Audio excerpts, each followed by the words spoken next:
یو پلار خپل زوی ته د واده په ورځ د کورني ژوند په اړه 10 مهم نصیحتونه وکړل چې په کورني ژوند کې ډیر مهم دي. سلامونه او احترامات مې قبول کړئ دوستانو. امید دی چې ټول به روغ جوړ یاستئ. پلار خپل زوی ته وویل، زویه یقینا ته کله هم په خپل کور کې تر هغې خوشحالۍ او نیکمرغۍ ته نشي رسیدی تر څو چې دا 10 نصیحتونه ونه منې. دا دی له ما زده کړه او تل پرې عمل وکړه.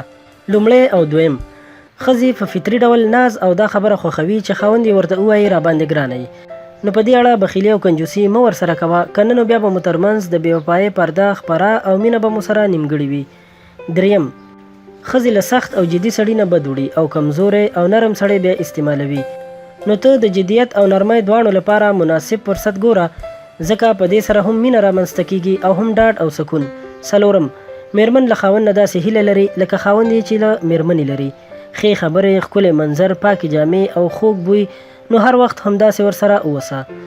پنځم، بېشکه کور د میرمنې باچاهي ده، نوموړی داسې انګیري چې د همدې باچاهۍ په تخت ناسته او باداره ده. پام چې دغه باچاهي یې ورانه نه کړي او نه یې کله هم له دغه تخت څخه د لرې کولو هڅه وکړئ. که دې داسې څه وکړل نو په حقیقت کې دې له نوموړي نه د باچاهۍ اخیستو هڅه وکړه.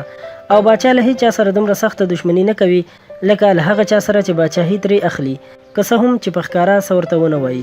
شپږم، ښځه غواړي هم خاوند خپل کړي او هم پلرګنۍ له لاسه ورنه کړي. نو پام چې ځان د نوموړي له پلرګنۍ سره په یوه تله کې وانه چوي، ځکه چې بیا به نو یا ته او یا یې پلرګنۍ، که څه هم چې دا به تا غوره کوي، خو هغه غم چې د پلرګنۍ د نه غوره کولو له امله ورته رسیږي، د هغه تاو به هم هرومرو تا ته هم په ورځني ژوند کې په یو نه یو ډول رسي.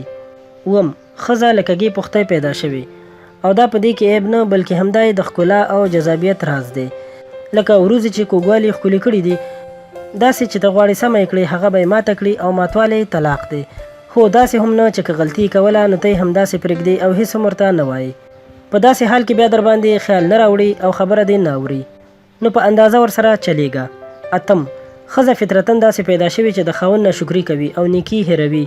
که ټول عمر ښه ورسره وکړې خو چې یو ځل دې بد ورسره وکړل، وایي ما په ژوند کې له تا ښه نه دي لیدلي. نو پام چې له دې عمله یې بده ونه ګڼئ او کرکه ترې ونه کړئ، ځکه دا خوی یې که بد دی نور ښه خویونه هم پکې شته. نهم، په ښځه وخت په وخت ځینې بدني کمزورتیاوې او رواني ستړیاوې راځي، تر دې چې الله تعالی جل جلاله په دغو حالاتو کې ځینې هغه پرې فرض کړي فرایض ترې ساقط کړي.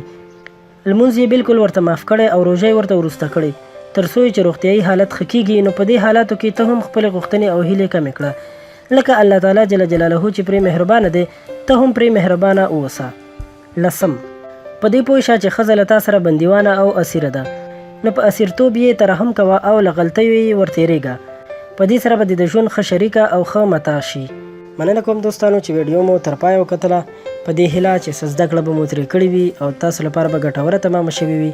له نورو همدغسې په زړه پورې او ښایسته ویډیوګانو لپاره در سره زموږ چینل سبسکرایب کړئ، ورسره خوا کې د بیل نشان هم وهئ چې زموږ د هرې نوې راتلونکې ویډیو سره تاسو ته خبر درکړل شي او تاسو ترې خوند او ګټه واخلئ. ډیره مننه.